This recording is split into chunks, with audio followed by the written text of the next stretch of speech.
Olá, tudo bem com vocês? Espero que sim, espero que estejam em paz. Mais uma vez, é motivo de gratidão e de alegria estarmos juntos, juntas, e é claro, sempre com o anseio de que esse nosso encontro seja mais uma oportunidade de compartilharmos conteúdos positivos e desse modo nós desejamos paz, desejamos proteção, cuidado espiritual, não é? Com as boas energias que se façam presentes em todos os espaços onde estivermos. Então, para quem está conosco, para quem está participando, assistindo, um beijo no coração, um abraço fraterno, gratidão aí às minhas amigas, amigos, irmãs e irmãos da casa de tio Armindo por mais um convite, por mais uma oportunidade de estarmos juntos, juntas, e vamos conversar hoje um pouquinho sobre um tema que é viver sem malquerença. Agora eu vou explicar um pouco sobre a escolha desse tema. Na verdade, eu não cheguei a preparar antes, a pensar em um tema. O que eu fiz foi o seguinte, né? Então vou explicar como foi o processo para a definição do tema, porque é pertinente falar sobre como isso aconteceu. Então, em lugar de pensar em um tema, eu decidi fazer o seguinte: abrir o Evangelho, como a gente costuma fazer no meio espírita, né, para quem faz a prática do Evangelho no lar. Então, ao abrir o Evangelho, cai em uma determinada página, é claro, que corresponde a um capítulo, a um subtítulo. Então, a gente toma como referência o subtítulo que aparece. Né? Pode ser, por exemplo, Bem-aventurados os aflitos, normalmente com alguma referência mais específica aos evangelhos, uma vez que o nome do livro é Evangelho segundo o Espiritismo. E aí nós temos um comentário que é feito ou por Kardec ou pelos espíritos, sob uma ótica espírita, então numa perspectiva da existência da dimensão espiritual, a partir dessas mensagens ou dos trechos de falas, de frases e de relatos atribuídos aos ensinamentos e à vida de Jesus. Nesse caso, o que foi que eu fiz? Eu abri, o que é claro pode ser, de certo modo, um risco, porque a gente pode encontrar um tema que não seja é, o mais desejado, né? Que não esteja dentro da nossa zona de conforto. E para mim isso é ótimo. Então eu gostei de ter essa ideia justamente pela possibilidade, né? De vir algo que eu não espero, que eu não esperava, apesar de conhecer todo o livro. Inclusive, eu me lembro de um caso contado por Chico Xavier, isso está relatado no livro de Marcel Sotomayor, que é uma biografia mais conhecida sobre a vida de Chico. E lá tem uma historinha que Chico contava que era o seguinte: um conhecido, uma pessoa que ele conheceu, costumava sempre recorrer ao Evangelho segundo o Espiritismo para encontrar alguma resposta ou justificativa ou orientação diante de alguma situação da vida. Isso, quando a gente fala de situação da vida, é o mais geral possível. Né? Então ele recorria ao Evangelho segundo o Espiritismo, fazendo esse procedimento, abria a esmo para ver o que é que caía, para tudo que acontecesse. Então, se ele precisasse tomar alguma decisão mais difícil na vida, se de repente adoecesse, se tivesse um sonho estranho, se precisasse viajar, né, se tivesse a morte de alguém da família, ou então algo que levasse a um risco da pessoa morrer. Então, nas mais diversas situações, é claro que eu não sei descrever todas, mas o fato é que ele costumava sempre abrir o Evangelho. E aí aconteceu que um dia ele estava na varanda de casa e o tempo estava bem fechado, né, com nuvens densas, um tempo nublado mesmo, ah, com indicação de um temporal. E aí começou a relampejar, a ocorrência de trovões. Ele estava na varanda sentado e de repente cai um raio exatamente na varanda onde ele estava.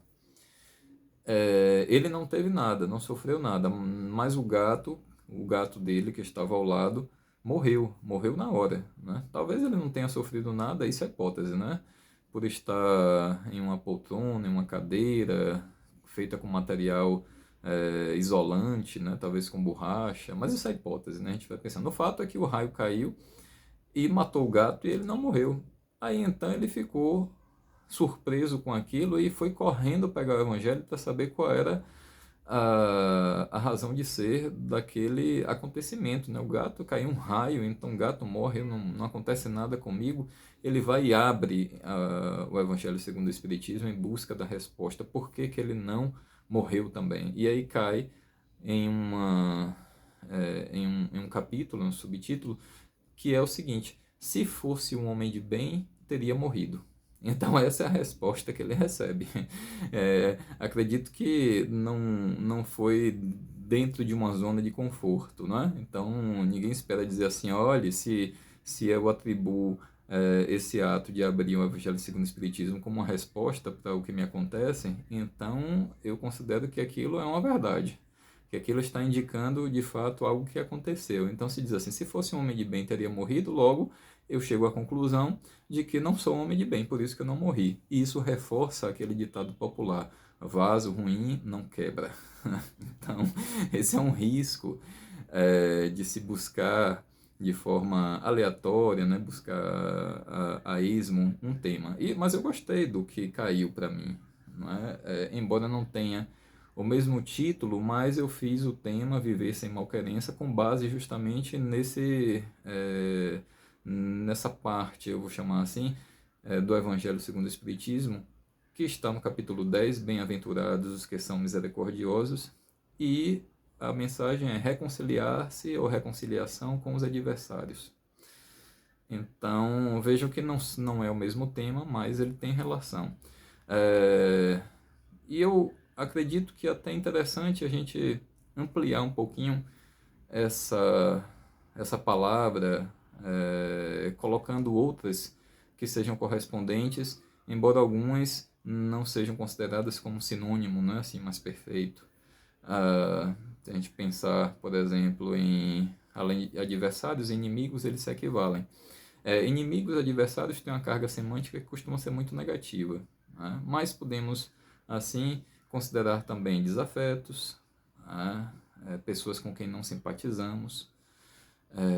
Isso vai abrindo um pouco mais o leque, né? Daquilo que, ao que me parece, se apresenta de uma forma mais constante, de uma forma muito mais recorrente em nosso cotidiano, em nossas vidas, considerando as nossas relações, né, interpessoais.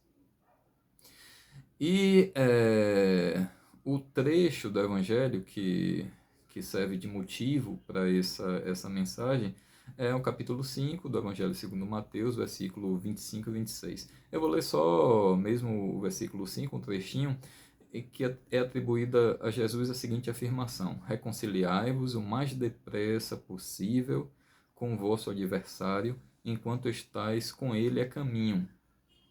Tá? Então é uma frase assim, muito simples, fácil de compreender, não tem uma dimensão alegórica que precise de uma interpretação mais profunda, não, é o que está dito aí. Reconciliai-vos o mais depressa possível com o vosso adversário, o vosso inimigo, enquanto estáis com ele a caminho. Né? Então, enquanto nós estamos seguindo com as pessoas que fazem parte de alguma forma de nossa vida, e se por acaso algumas delas ou alguma delas ou estiverem, né, nessa condição de adversários, de inimigos, inimigas, então é preciso buscar uma reconciliação imediata, considerando essa recomendação de Jesus. Para que isso? Qual a razão de ser, qual o sentido dentro desse contexto dos evangelhos? É claro que numa perspectiva mais comum do cristianismo, isso pode ser algo que se refira a uma busca de desenvolvimento espiritual, no sentido de que essa necessidade de reconciliação se refere a uma virtude e dentro desse contexto cristão é o que nos aproxima de Deus, é o que nos leva a um caminho de salvação. Mas podemos pensar também de outras formas, né? Inclusive começar falando sobre essa recomendação sem necessariamente estabelecer um vínculo com a dimensão espiritual no sentido de uma espera, de uma espécie de recompensa, de você então, a partir de posturas adotadas, ter acesso após a morte a instâncias mais felizes que compõem essa vida após a morte, seja lá qual imagem ela tenha, a depender naturalmente dos diferentes contextos religiosos, das diferentes formas de entendimento, não é, que a religião, que as diferentes religiões vêm apresentar, o que nós conhecemos de um modo mais geral, o céu, dentro da tradição católica, né? Mas enfim, tirando um pouco essa perspectiva, tirando um pouco essa visão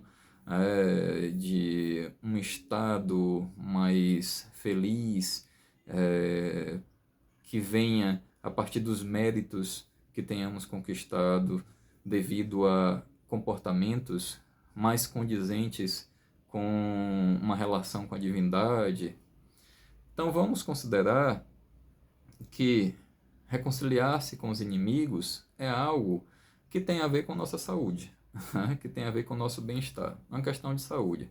Reparar o mais depressa os erros que cometeu contra o próximo, porque veja, se está falando de inimigo que está a caminho conosco, é aqueles, ou aquele, aquela, ou aqueles, aquelas que conhecemos. Né? Porque às vezes a pessoa pode ter um inimigo, um adversário, ou pode ter muitos. Se falar de desafeto, se falar em quem não simpatiza conosco, que não chega a ser necessariamente inimizade, mas aí nós temos uma quantidade que pode ser muito maior. Alguém pode dizer assim, mas eu não tenho nenhum inimigo na vida, graças a Deus, não tenho nenhum desafeto, não tem nenhum adversário, nada. Tudo bem, e se isso acontecer, ótimo, maravilha, né? Isso é muito bom.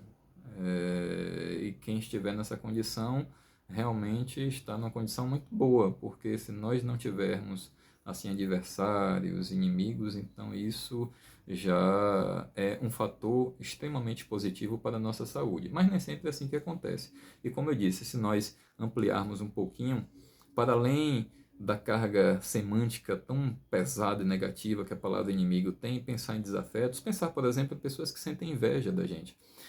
A pessoa que sente inveja, ela não passa a ter um comportamento que é característico de um desafeto. Pode ser até porventura um inimigo ou inimiga, né? De tal modo que a inveja possa levar a comportamentos que causem prejuízos, inclusive comportamentos que nem sempre podem ser observados, que sejam visíveis. Né? Se houver maledicência, uma vez que a maledicência justamente segue por caminhos que são ocultos, costuma percorrer justamente trilhas que não são visíveis aos olhos de quem é alvo da maledicência. Então, nem sempre nós temos uma consciência plena, ou temos o conhecimento pleno de quem de fato se apresenta como adversário, se apresenta como inimigo, se apresenta como desafeto.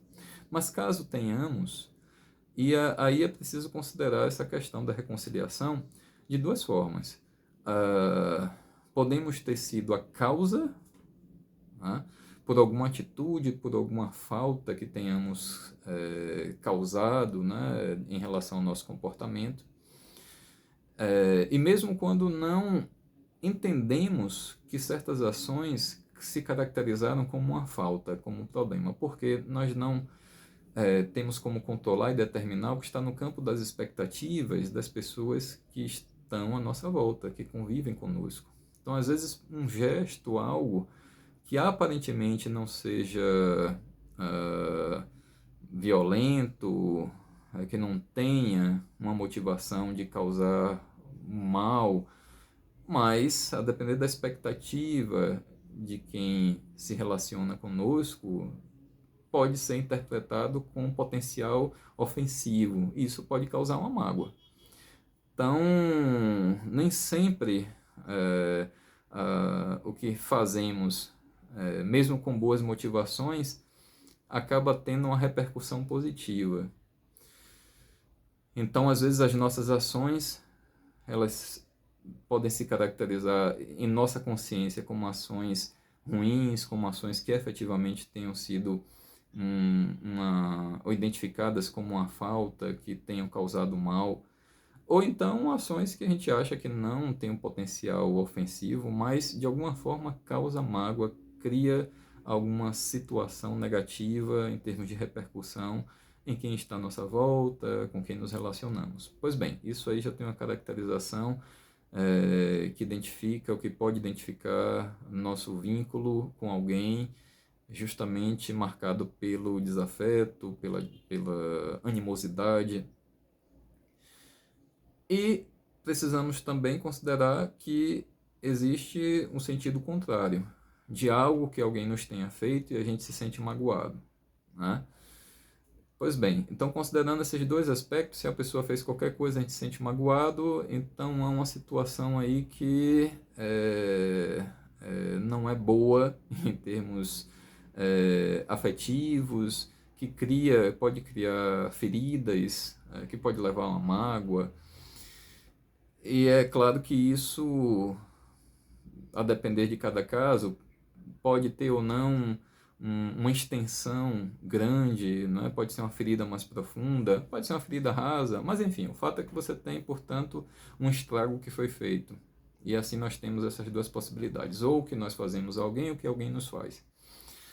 Muito bem, reconciliar-se com alguém quando é algo que alguém nos faz, quando nos sentimos magoados, fica um pouco mais fácil em termos do que depende de nossas próprias forças, de nossa motivação, de nossas atitudes. Então nós podemos simplesmente chegar para alguém que tenha nos magoado e dizer, olha, eu te perdoo. Eu não quero mais guardar essa mágoa no meu coração. Eu não quero mais sentir nenhuma dor,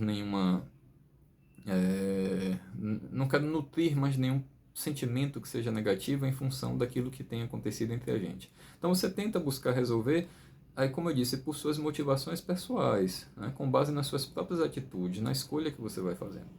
Mas quando se trata de uma situação oposta, quando é alguém que está magoado conosco, ou magoada conosco em função do que tenhamos feito, então isso não depende apenas de nossa motivação para que se tenha um resultado positivo, né? Ou depende muito menos, porque nós podemos chegar para a pessoa e dizer assim, olha, o que eu fiz, o que eu te fiz, acredito que tenha causado algum mal, que tenha te levado a sentir mágoa, que tenha te levado a sofrer, e eu peço desculpas, eu peço perdão, eu gostaria, de fato, de alguma forma, de tentar corrigir isso, de tentar recomeçar, uma palavra melhor. Mas se vai dar certo ou não, isso nós não controlamos. Porque a pessoa pode dizer, tudo bem, eu aceito sua desculpa, eu aceito seu perdão, mas pode dizer também não aceito. Então isso é algo que é preciso ter claro. No entanto, mesmo que não seja aceito o nosso pedido de desculpas, o nosso perdão, só o fato de fazermos isso já tira uma boa parte do peso que recai sobre nossos corações. De não ficar naquele mesmo ciclo vicioso, né, que estabelece um processo recorrente de memórias que são evocadas e como vai mexendo de um modo constante com os nossos sentimentos, e assim você vai recordando do desafeto, recordando daquele que está numa situação de inimigo, do que aconteceu, e aquilo vai sendo alimentado, vai fomentando sentimentos que não são bons. Então, quando você faz esse movimento, já começa a ter esse benefício, porque isso deixa ou tende a deixar de acontecer. Então, você sai, como a gente costuma dizer, dessa sintonia. Então, cria um movimento que ajuda a sair dessa sintonia. Logo, reconciliar-se com os adversários, com os inimigos, é o que diz respeito à saúde. Né? Porque é importante lembrar, quando se trata do perdão, embora não seja aqui uma reflexão específica sobre o perdão, que demandaria um tempo maior, é preciso considerar que o perdão, em primeiro lugar, é um processo, não é algo pontual. O perdão não é simplesmente esquecer, como às vezes as pessoas costumam pensar, não, eu perdoei, esqueci, nada disso. É lembrar do que aconteceu, mas essa lembrança já não causa mais dor, tá?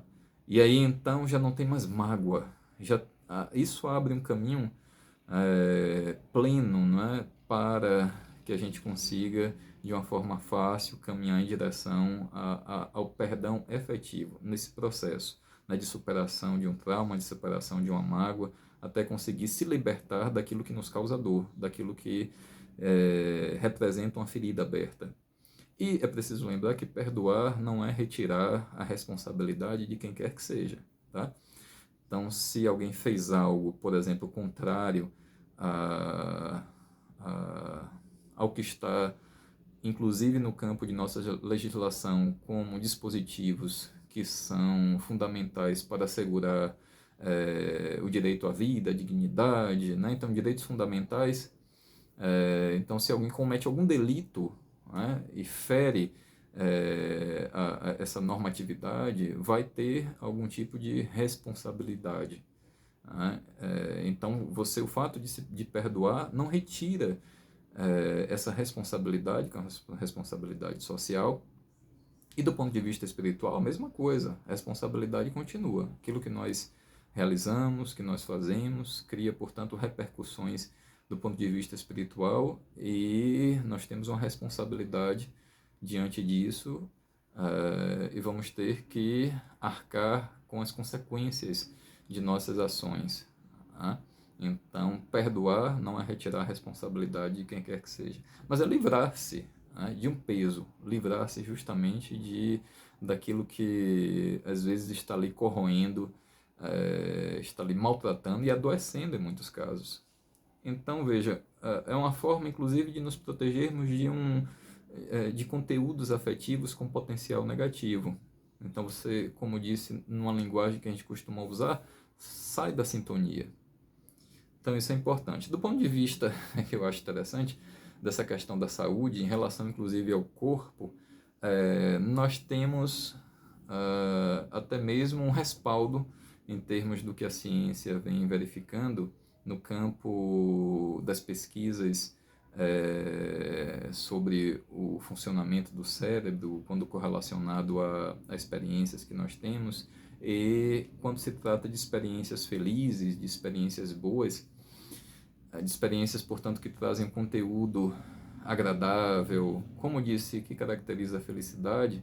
Então, nós vamos encontrar no campo da neurociência um respaldo quando justamente aponta para os benefícios que acontecem diante de certas práticas que ajudam nessa construção de um estado de vida mais, o tanto quanto possível, mais feliz, e como isso repercute no corpo com a produção de substâncias que são importantes para a ocorrência vamos dizer, dessa condição, desse estado mais saudável, desse estado, a gente pode dizer assim, mais feliz. Então, veja, nós temos hoje, com base em pesquisas feitas nessa área multi ou interdisciplinar da neurociência, o que se chama de quarteto da felicidade. Que quarteto é esse da felicidade? São substâncias, neurotransmissores, né? E esses quatro, claro que tem muito mais, mas esses quatro são importantes no que diz respeito a isso. A endorfina, serotonina, dopamina e ocitocina. Então, esses quatro neurotransmissores que são mais ativados justamente por algumas práticas com experiências que nos ajudam a vivenciar o que nós chamamos de paz, o que nós chamamos de felicidade, que se distancia, portanto, das situações vivenciais caracterizadas pela mágoa. Então, como é o que acontece com inimizade? Quando você tem uma relação, um vínculo pautado ou marcado pela adversidade afetiva, né? Marcado justamente por uma relação, eu vou dizer assim, ofensiva do ponto de vista emocional, em que há trocas de farpas, em que há o tempo todo um desgaste criado em face de disputas que às vezes se estabelecem. Então isso não é bom. Isso, inclusive, não é bom quanto ao funcionamento do nosso corpo, do ponto de vista biológico. Se a gente faz outras escolhas, então, como é o caso de se reconciliar, então não entrar nessa sintonia e que às vezes vira um ciclo vicioso que alimenta o ódio, que alimenta a mágoa, então nós estamos assim contribuindo para que o nosso corpo funcione melhor, para que produza substâncias que vão nos dar uma sensação de bem-estar, de prazer. Né? Então essa é chamada o quarteto da felicidade: endorfina, serotonina, dopamina e ocitocina. A endorfina é uma espécie de analgésico natural. Né? Então, quais são hoje, veja, as formas as formas de estimular, né? Cantar, dançar, trabalhar em equipe. Então essas são as formas de estimular a produção da endorfina. Né? Então, considerando esses quatro, como eu disse, nesse quarteto, a endorfina então, é uma espécie de analgésico natural. Então, as formas de estimular: dançar, cantar, trabalhar em equipe. Então, coisas simples, coisas que não estão para além das possibilidades, normalmente, de quem quer que seja, não é? Então, a serotonina. Então, flui quando você se sente importante, quando tem a sensação de reconhecimento. E as formas também de estimular a produção de serotonina são formas simples, né? Lembranças felizes, veja, tomar sol, fazer atividades físicas. Agora, é como nós estamos, né? Não basta sair apenas e tomar sol. Na verdade, é uma relação com a natureza, é uma relação com a vida nas suas manifestações multifacetadas, mais diversas. É uma sensação de integração com tudo que existe. Então é algo diferente, é sair ao ar livre, é sentir o ar, é como nós respiramos, como nós olhamos o céu, como nós olhamos as coisas à nossa volta, com um olhar de encantamento. Então isso é algo que se exercita, isso é algo que pode ser cultivado. Assim como fazer atividades físicas é importante também, nessa mesma perspectiva, veja, ter lembranças felizes, então recordar de momentos felizes. Então é algo que vai nos distanciando de conteúdos que são nocivos. Naturalmente, nós temos acesso a esses conteúdos, considerando a nossa vida social, o que acontece nessa vida social.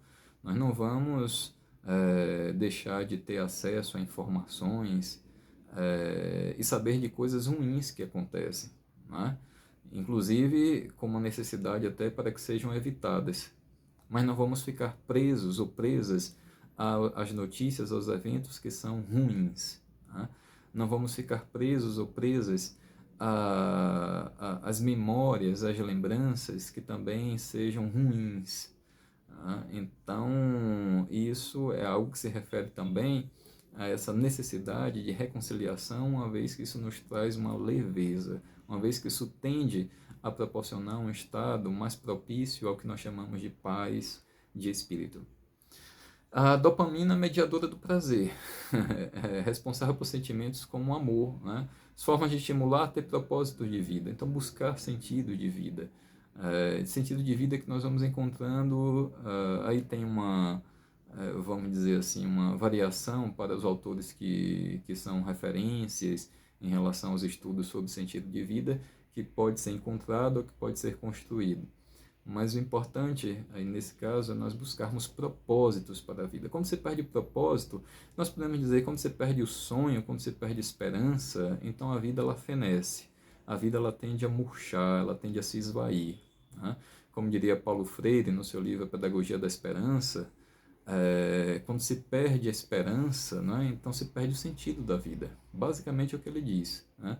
Não há a possibilidade de viver, de tornar a vida melhor sem esperança, sem sonho. Então, uma forma justamente de contribuirmos em relação ao funcionamento do nosso corpo para a produção de substâncias que nos ajudem a ter uma boa disposição, a ter sensações que sejam importantes em relação a essa busca de bem-estar. Então, ter propósito de vida, ter esperança, ter sonho. E a ocitocina que vem aí também nesse quarteto. A ocitocina é uma substância que costuma ser liberada, por exemplo, quando a mãe ela tem o seu primeiro contato com o bebê ao nascer, né? Então, quando vai amamentar, tem aquela sensação. É claro que não acontece em todos os casos, mas é mais comum acontecer aquela sensação profunda de uma interação afetiva que se identifica como um amor. Um amor não se sabe necessariamente descrever, não é? Se sente, se experimenta. Aí a produção de ocitocina ela é mais intensa, então ela acaba sendo justamente mais proeminente. E por essa razão é considerado como o hormônio do abraço, o hormônio dos vínculos afetivos, forma de estimular, abraçar, mas não é abraçar por abraçar, né? É um abraçar como um envolvimento afetivo, como um querer bem. Logo, é um viver sem malquerença, né? Malquerença faz mal. Malquerença prejudica a saúde, em vários níveis, de diversas formas. Então, viver sem malquerença é viver com saúde, é viver em paz, é viver buscando justamente os melhores caminhos para que não tenhamos adversários, para que não tenhamos inimigos, para que não tenhamos desafetos. E se eles aparecerem, porque nem sempre depende única e exclusivamente de nossa vontade, de nossas ações, aí vai depender do modo como nos relacionamos, como lidamos com esses desafetos, né? Como respondemos a isso. Então, viver sem malquerença pressupõe uma série de escolhas que nos ajudam a preservar uma condição mais saudável. Isso falando só do ponto de vista do que acontece no nosso corpo. Se pensarmos em relação a desdobramentos espirituais, então aí nós temos mais alguns acréscimos a fazer. Mas aí veja só, em relação portanto, o que nós encontramos nas pesquisas feitas no campo da neurociência sobre como o cérebro funciona nas correlações com o que se identifica como estado de felicidade, nós vamos ter em diferentes artigos, eu não vou ficar aqui citando quais os artigos, os autores, me parece que não é pertinente nesse momento, mas isso se pode encontrar com facilidade em pesquisas feitas acerca disso. Eu vou citar apenas um livro de uma autora, de uma pesquisadora, e é claro que ela tem artigos publicados, artigos científicos, mas tem também um livro dela, só que não está disponível em português, eu acho que só em inglês e espanhol. De qualquer forma, acaba sendo a referência que leva a outras referências, e isso pode ser interessante para quem gostar, né, para quem se interessar. Que o livro, vou traduzir para o português, ele está em inglês, é Hábitos de uma Mente Feliz, que é uma obra interessante. A autora é Loretta Graziano Breuni. Não é difícil de achar, é um livro que pode ser baixado na internet, né? Isso para quem se interessar, mas tem uma série de outras publicações.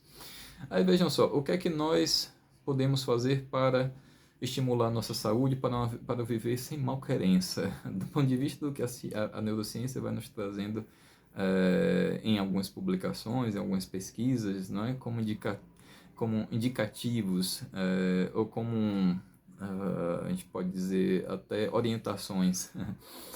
Ter pensamentos positivos, fazer atividade física, cultivar a amizade, fazer o bem, meditar. Meditar aí entra como uma palavra que tem nesse caso, uma aplicação em nosso entendimento maior do que se costuma fazer em relação à meditação como uma prática específica que caracteriza especialmente algumas técnicas de diferentes escolas de yoga. Vamos pensar na meditação como um estado de espírito, né? Na busca de integração com a vida, de integração com a natureza, de integração com a força sagrada que nós chamamos de Deus, que pode ter diferentes nomes. Então, tudo que fizermos nessa busca, nesse anseio de realização, nesse sentido, é uma forma de meditação. isso faz bem, isso nos ajuda a produzir esse quarteto da felicidade, esses neurotransmissores, essas substâncias, mas é claro que entendemos como um resultado, é o que acontece em nosso corpo como resultado do nosso estado de espírito, não apenas como algo que é determinado por aspectos genéticos, né? Por aspectos internos em relação ao funcionamento do nosso corpo, mas também especialmente diante do que nós vamos encontrando em nossas manifestações subjetivas e no que decorre da nossa relação com o meio onde nós estamos, em como vamos, portanto, nos relacionando não apenas com as pessoas que estiverem à nossa volta, mas com tudo que se encontra à nossa volta, com a natureza em sua totalidade. Então, vejam, vou repetir, ter pensamentos positivos, tudo que vai se distanciando de inimizade, tá? E criando uma necessidade de reconciliação quando existe inimizade, quando nós encontramos ou nos conscientizamos da existência de adversários, de desafetos, né? Sejam desafetos ou adversários que existam em função da mágoa que trazemos conosco por alguma coisa que tenham feito, né, para as nossas vidas, ou o inverso, quando fazemos alguma coisa para quem se encontra em nosso campo de relação, quem está, portanto, vinculado conosco, vinculada conosco. Ou as duas coisas, quando se magoa e quando se é magoado, as duas juntas. Né? Então, isso leva a malquerença. Tá? E um viver sem malquerença é um viver que precisa justamente seguir por um caminho que evite as inimizades, que evite os desafetos, que evite adversários e, quando acontecer, buscar o tanto quanto possível a reconciliação, não entrar em sintonia. E aí então nós temos, inclusive, essas indicações que são importantes e que se referem a essa vida sem malquerença. Ter pensamentos positivos, se tem uma mágoa que está ali presente. Então, como é que se pode ter pensamentos positivos de um modo mais constante? Já é um obstáculo a mais. Né?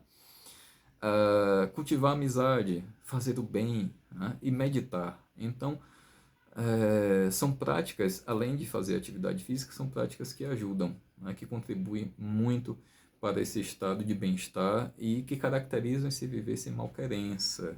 Né? Do ponto de vista espiritual, é interessante porque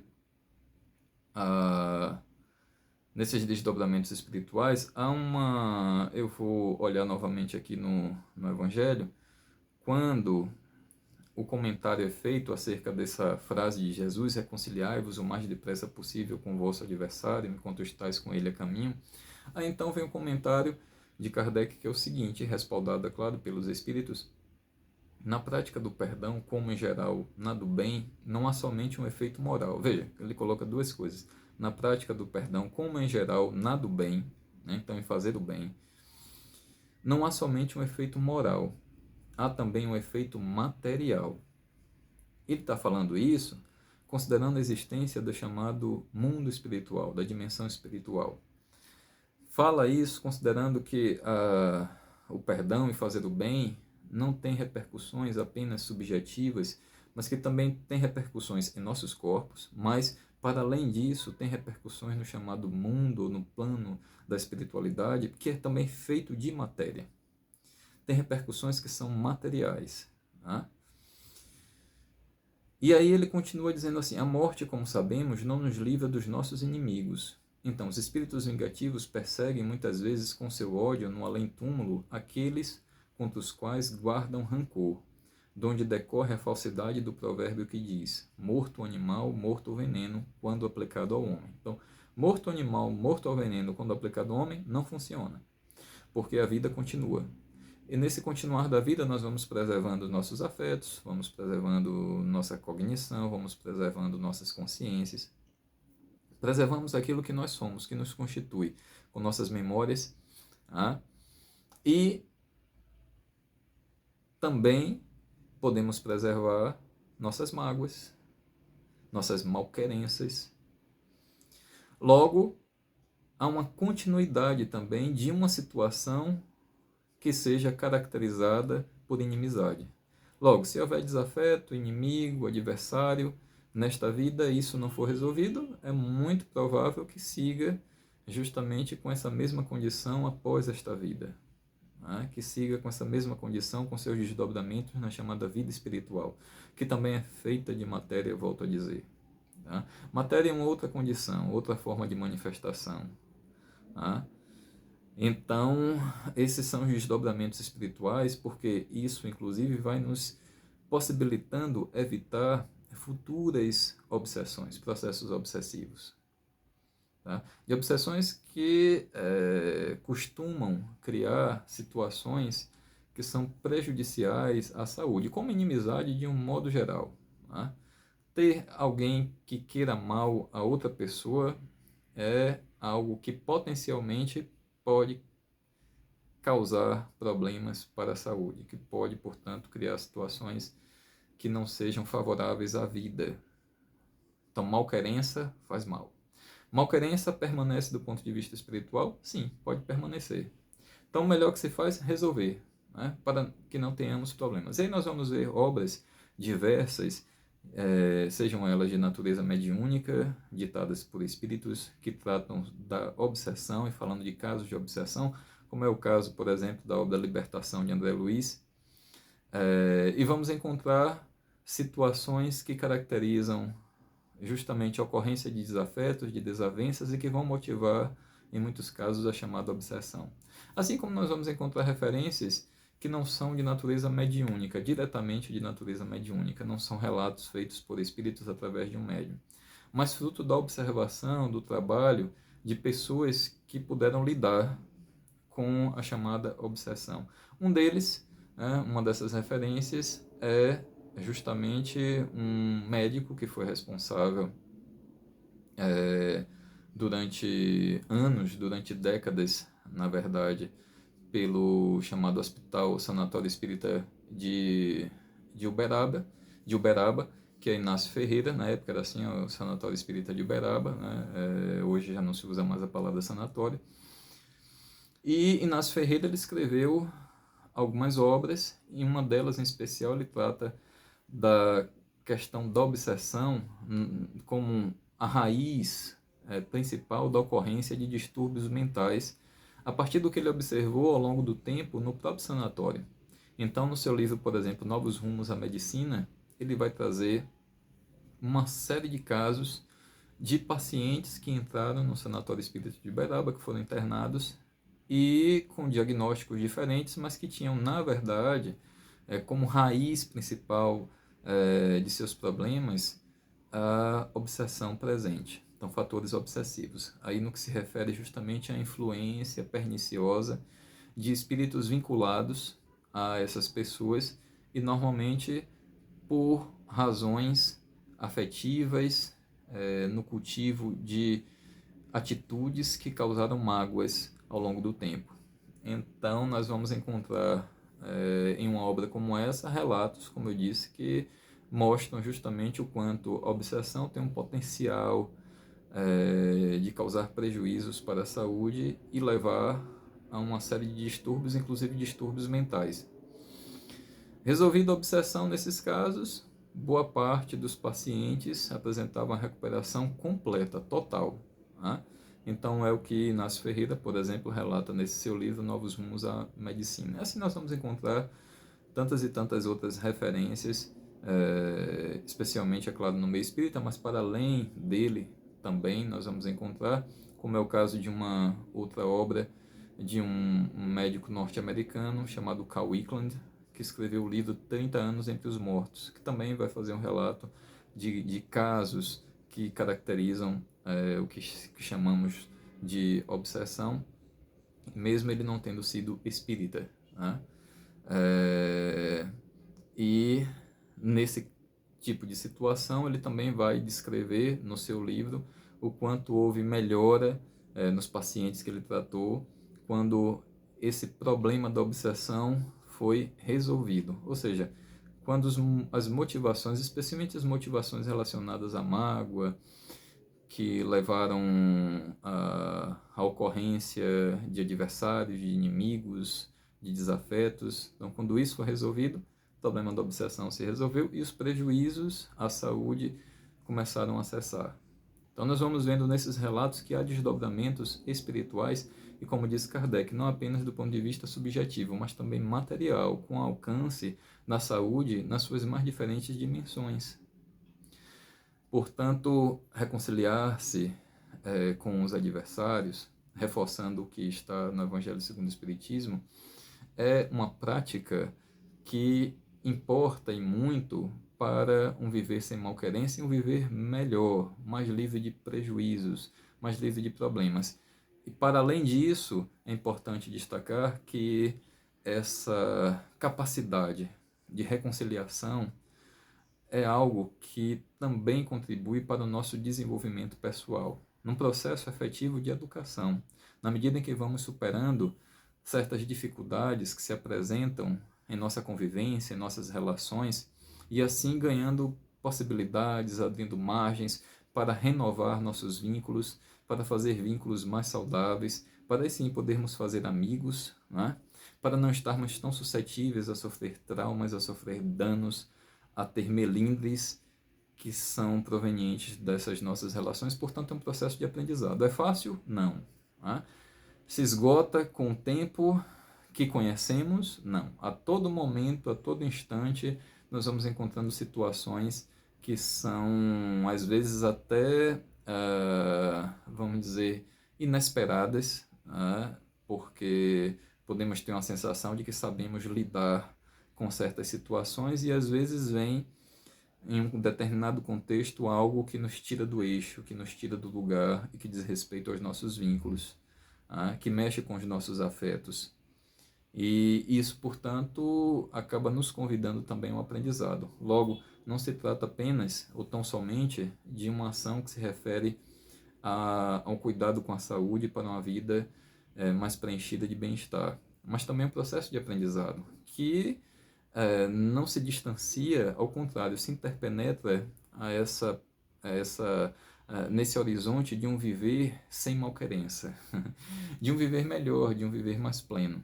Então esse é um ensinamento que os Espíritos nos trazem, que está presente no Evangelho segundo o Espiritismo, e que se caracteriza justamente pelos desdobramentos espirituais que tem, mas sempre trazendo as implicações mais profundas acerca da vida, tanto na perspectiva da vida humana, quanto na chamada vida espiritual, na sua continuidade. Tá bom? Então essa é a mensagem que nós encontramos aqui no Evangelho segundo o Espiritismo, que nos levou a pensar nesse viver sem malquerença.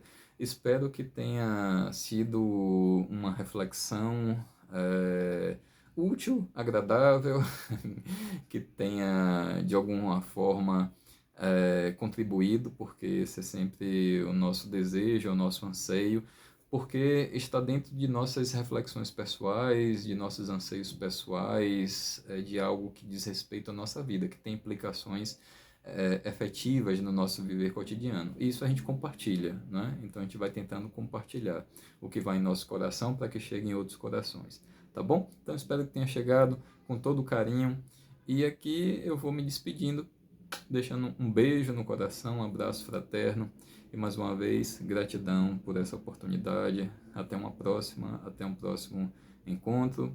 Que Deus nos abençoe, que Jesus nos ilumine, que tenhamos paz em nossas vidas, que saibamos cultivar paz, que saibamos viver sem malquerença. Que assim seja. Beijo.